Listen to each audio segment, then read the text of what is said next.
Welcome. On this video, we're going to be discussing asymptotes and rational functions. So let's get started.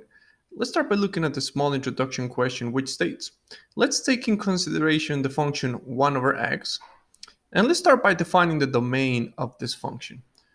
Well, remember the domain are all possible x values. So if we take a look at our function, notice that the only x value in the function is in the denominator, and it seems like the only possible x value that we're not allowed to use is x equals 0, or else we're going to have an undefined value.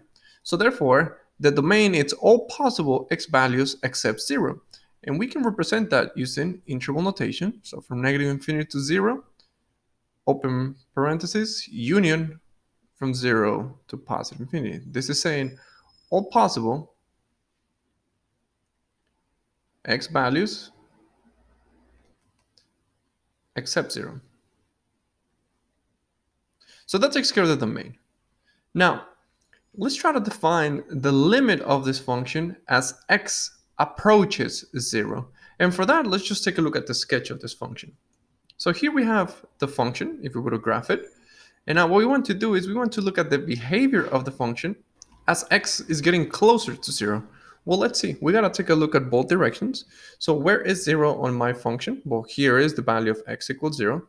So let's take a look at what direction do we go if we approach 0 from the left. So if we approach 0 from the left, we're just going to be following this direction, and we seem to be going towards negative infinity. So if we approach 0 from the left, we seem to be approaching negative infinity. Now, if we approach 0 from the right, and if we follow this function, we seem to be approaching positive infinity. Now notice that on the left, I go to negative infinity. From the right, I go to positive infinity. They're not going on the same direction. So therefore, by definition of a limit, then the limit as x approaches 0 with the function f of x, it does not exist. Because remember that for the limit to exist, I have to approach the same value or the same direction from both directions. From the left, we approach negative, and from the right, we approach positive. They're not the same direction, therefore the limit does not exist. Now, lastly, it's an observation. So what is happening with the function f of x under the value x equals 0? Well, we seem to be having a vertical asymptote. So at x equals 0, we know for a fact that we cannot use the value x equals 0. Because if we use the value of x equals 0, when we make the function an undefined value. But still, we still should be having a vertical asymptote.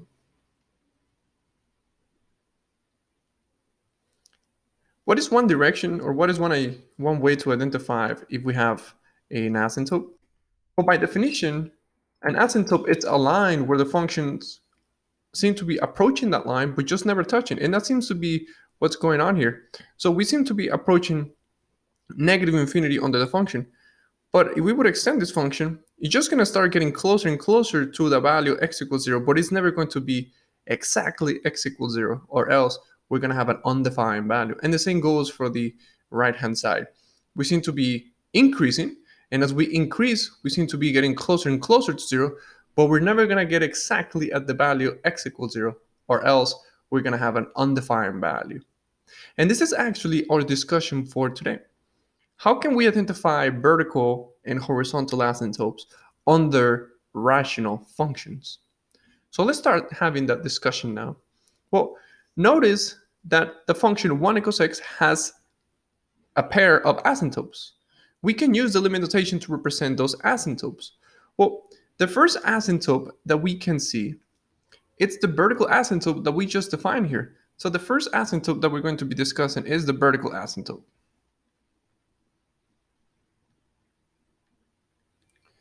And we have already stated that the vertical asymptote seems to be happening at the value x equals 0. So how can we represent the idea of a vertical asymptote at x equals 0 using limit notation? Well, we can say, if I approach 0 from the left-hand side, I seem to be going to negative infinity.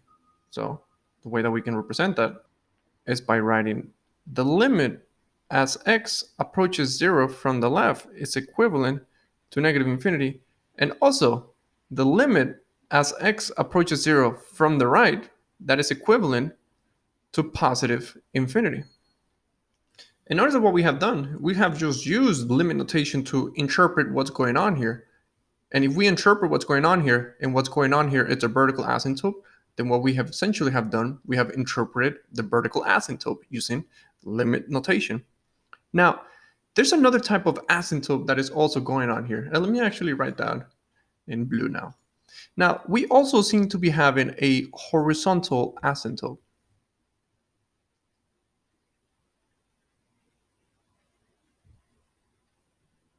And let's identify that in our function here. We seem to be having a horizontal asymptote at this location.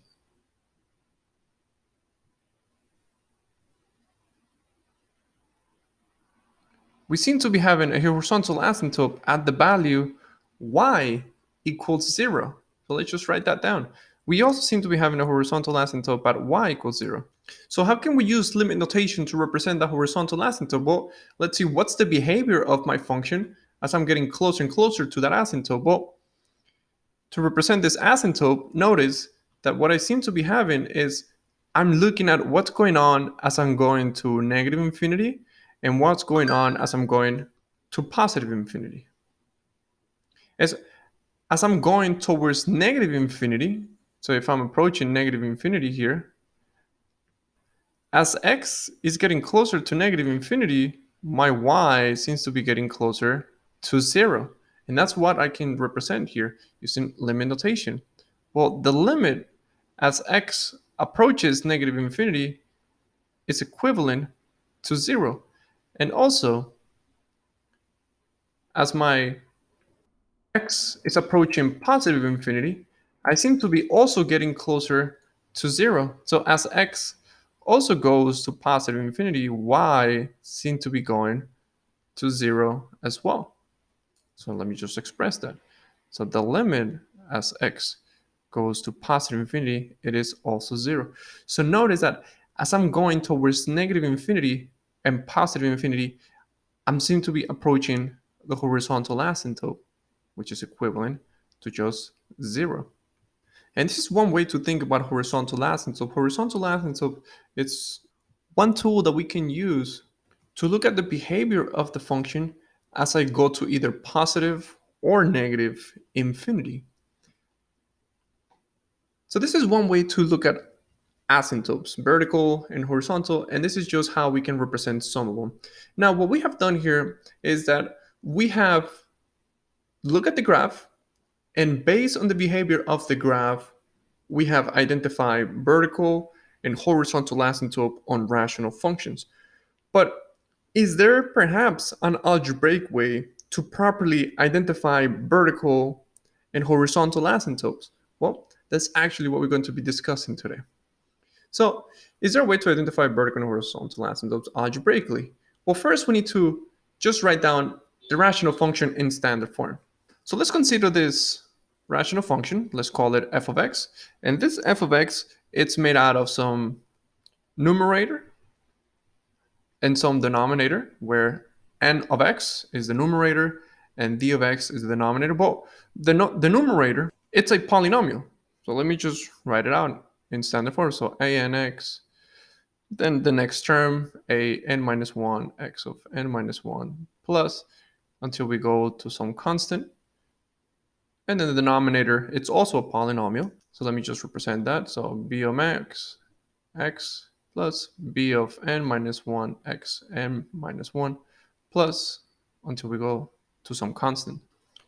And very important, and this is where n of x and d of x have no common factor. So all we have done here, and even though this notation seems a little bit intimidating, all we're saying is the following. So for every function, every rational function, I can have a numerator with some exponents, 2x to the second plus 10x plus 7. Let me just make it up. 15x to the second plus, I don't know, 11x plus 7. This is essentially what we're saying. So an x of n, it is just the leading term, where an is the coefficient attached to the highest exponent, which is 3. And then n minus 1 is just saying, well, 1 less, which is 2. And then an minus 1, it is just the coefficient of the second term, and so forward. So the same for the denominator. In this case, b of n, which is the leading coefficient of the first term, and it's 15, and m is equivalent to 2. So all we're saying is just every rational function is just a polynomial divided by another polynomial, and we just want to represent this. Now, very important, an is the coefficient of the leading term in the numerator, which in this case, it is going to be 8, because 8 is the coefficient in front of the highest exponent, which is 3.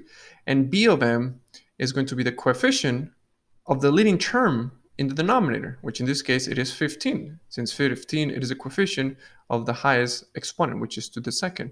Now that we have this notation out of the way, where does the vertical asymptote happen?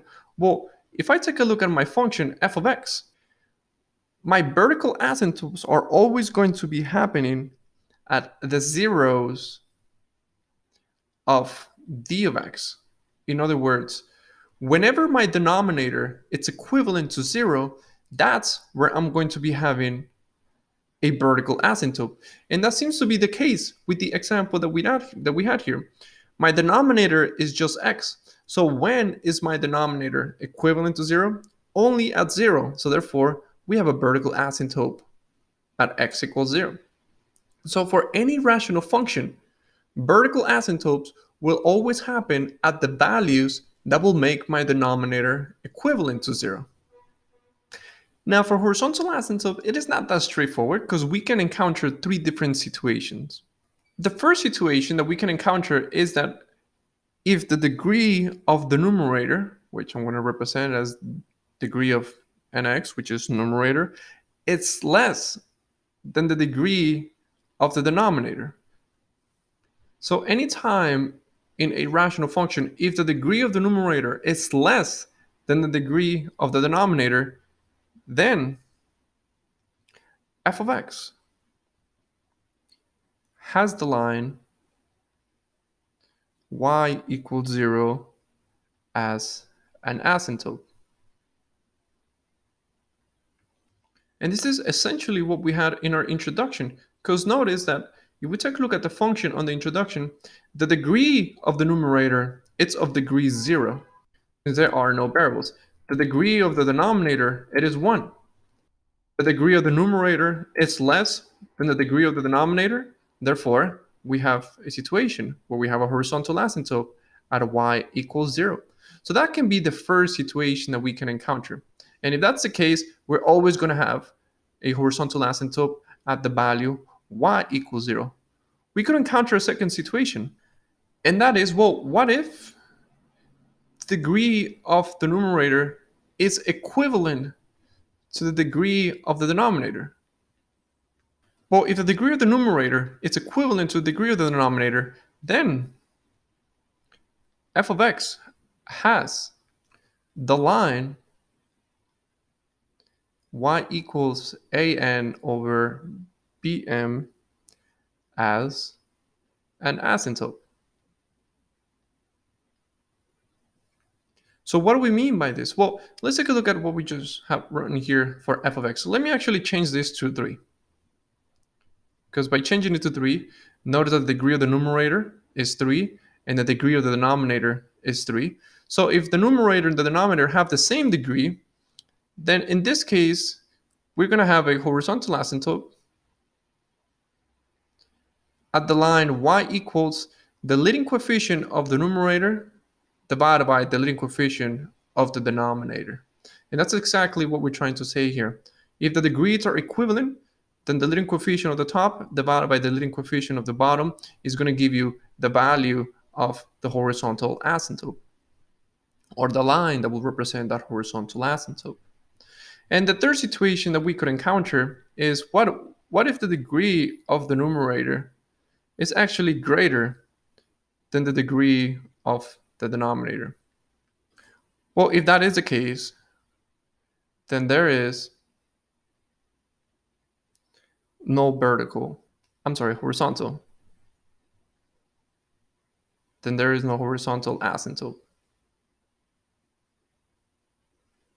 So if the degree of the numerator is greater than the degree of the denominator, there is no horizontal asymptote because the numerator will start increase faster than the denominator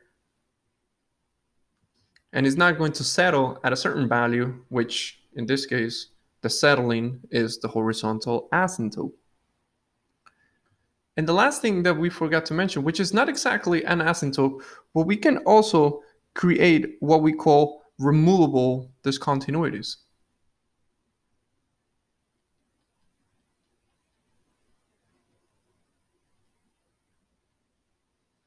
And removable discontinuity, they occur when a factor of the numerator cancels with a factor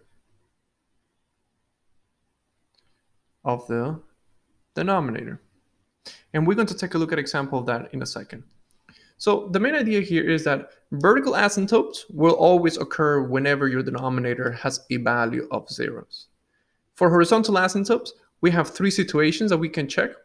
And lastly, there's also situations where we can factor out both the numerator and the denominator. And whatever factor gets canceled out, we have created what is called a removable discontinuity. So now that we have all this discussion, let's actually apply what we have discussed now. So let's take a look at the following examples. And what we want to do is we want to find any vertical asymptotes, any horizontal asymptotes, and we want to state the domain. So the first thing that we want to do is let's check for vertical asymptotes.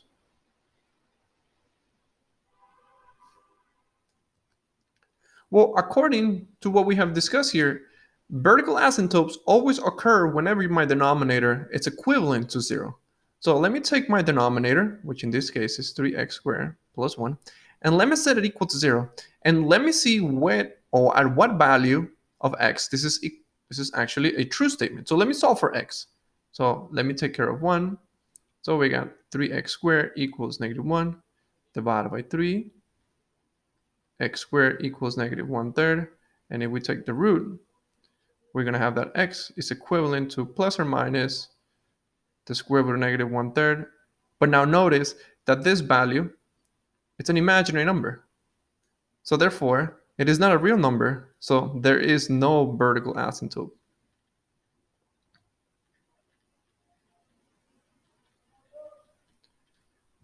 Because at least with the discussion that we're going to be having in pre-calculus now, is that vertical and horizontal asymptotes are going to be defined using real numbers. So in here, we cannot use an imaginary number to define a vertical asymptote. So therefore, the only value that will make this true is an imaginary number. Therefore, there is no vertical asymptote. So that takes care of the vertical asymptote.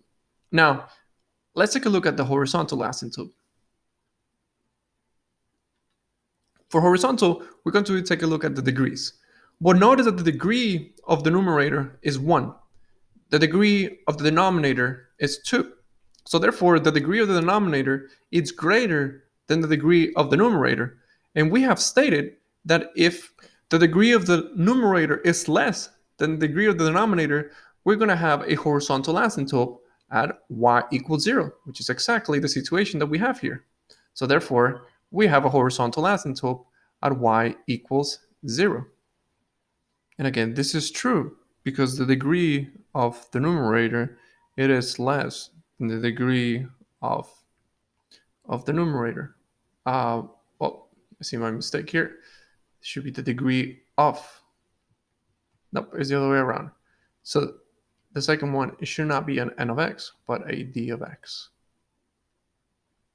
Now let's define the domain. Well, for the domain, we have already saw here that the only possible value of x that will make this and the denominator be equivalent to 0, it's an imaginary number. So therefore, I can use all real numbers. So therefore, my domain is from negative infinity to positive infinity. Now let's try to sketch this function to see if what we have discussed here is true. Well, here I've already taken the liberty to just sketch this function, and let's see if this is true. Do we seem to be having a vertical asymptote? No. By the way that the graph seems to be behaving, we don't seem to be having a vertical asymptote, so this checks. We say that we're going to have a horizontal asymptote at y equals 0, and that seems to be the case. Notice that we do have here y equals 0,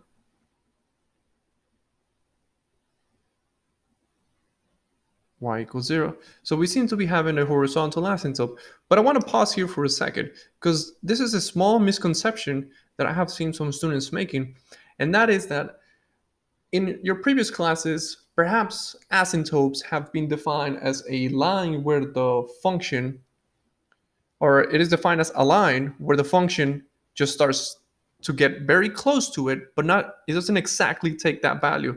And that seems to be not be the case here at the value x equals 0, because the function seems to be crossing the value x equals 0.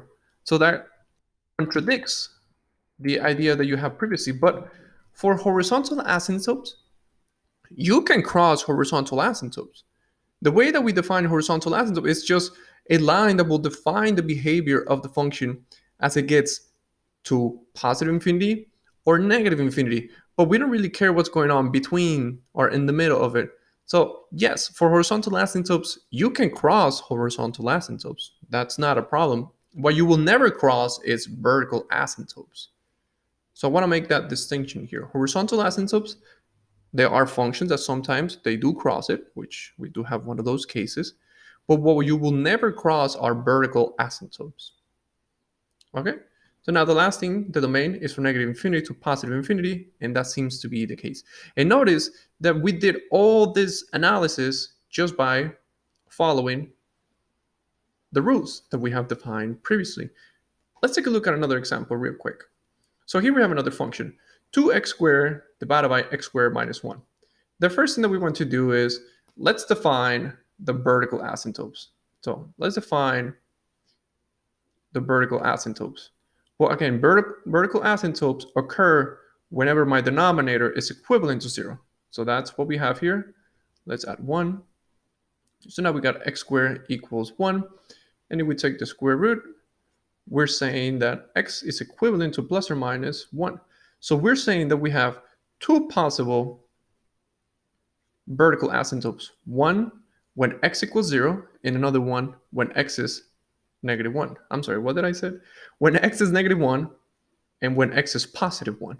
So we have two possible vertical asymptotes. Now, let's take a look at horizontal asymptotes now. Now, for horizontal, let's take a look at the degree. Well, notice that the degree of the numerator is 2. The degree of the denominator is 2. And what we have stated previously is that if both degrees are equivalent to each other, then we do have a horizontal asymptote, which is going to be defined as y equals the leading coefficient of the numerator divided by the leading coefficient of the denominator. Which in this case, where's b?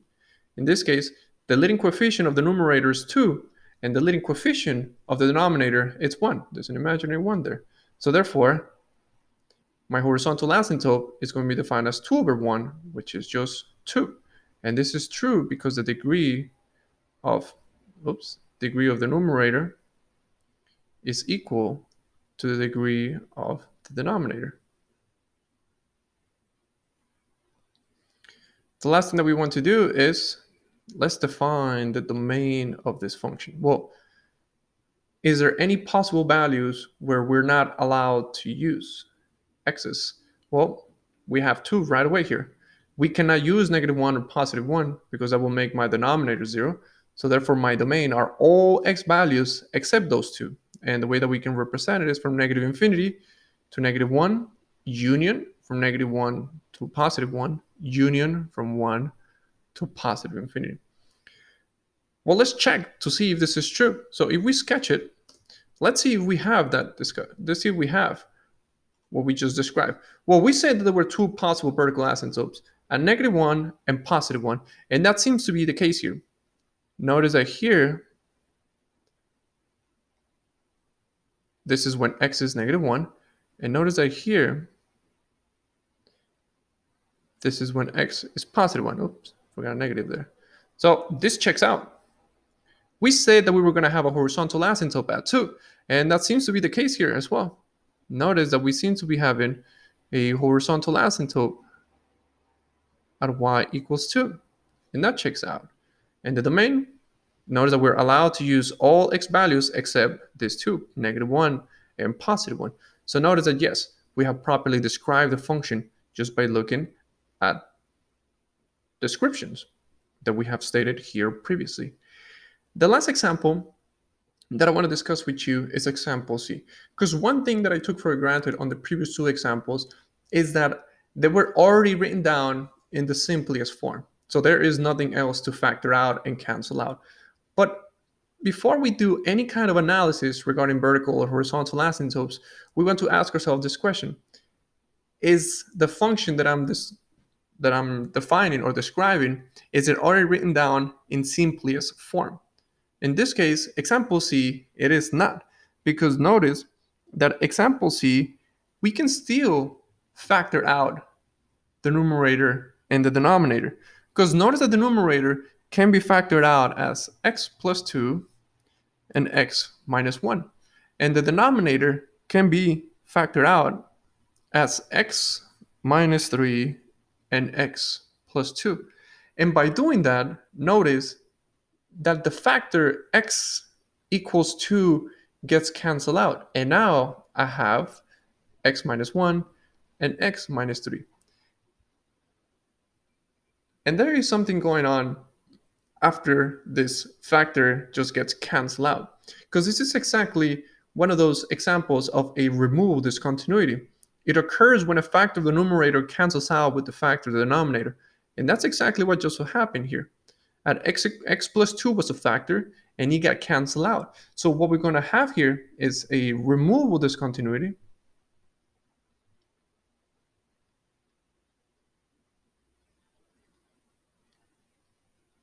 At the factor x plus 2 equals 0. So therefore, we have a removable discontinuity exactly at x equals 2. A removable discontinuity can also be referred to as a hole in the graph.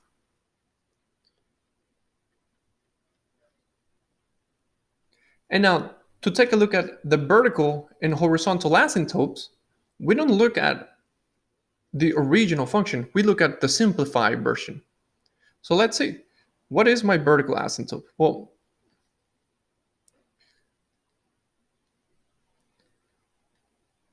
my vertical asymptote is whenever my denominator is equivalent to 0. But notice that we're just going to be taking a look at the simplified version. So let's see. X minus 3 equals 0. So therefore, x equals 3. I have a vertical asymptote at x equals 3. We don't have a vertical asymptote at x equals minus 2. It cancels out, so it becomes a hole. It doesn't become a vertical asymptote. Now, for the horizontal asymptote, I'm just going to write down horizontal. Horizontal.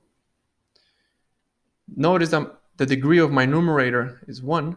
The degree of my denominator is 1. They are the same degree, so therefore, I have a horizontal 1 over 1, which is just 1. And lastly, for the domain, the only x value that I'm not allowed to use is positive 3, or else that will make my denominator equal to 0.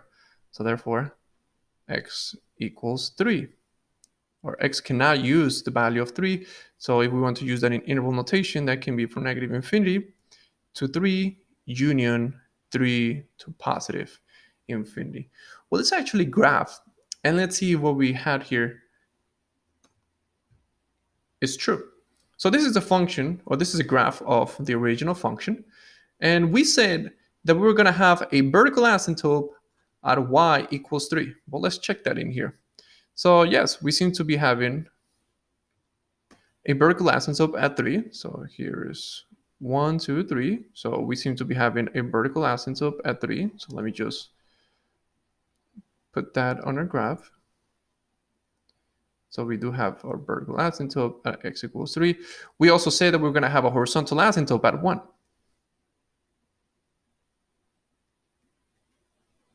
And that seems to be the case. And notice that we did not have another vertical asymptote at x equals -2. We don't have another asymptote somewhere here at -2. What we do have here, it's a hole, and that we're just going to have to add it annually. So after we add it manually, what we have said here is that this is just a hole. It's a hole in the graph, and we just got to make it super obvious. So now this is a correct representation of the function. It is a function with a vertical asymptote at x equals 3, horizontal asymptote at y equals 1, and we have a removable discontinuity. And the reason why we have a removable discontinuity is because when we were simplifying, when a factor numerator cancels out with a factor denominator, it just becomes a hole. It is not a vertical asymptote. Okay, so with this, it concludes our lesson for asymptotes in rational functions.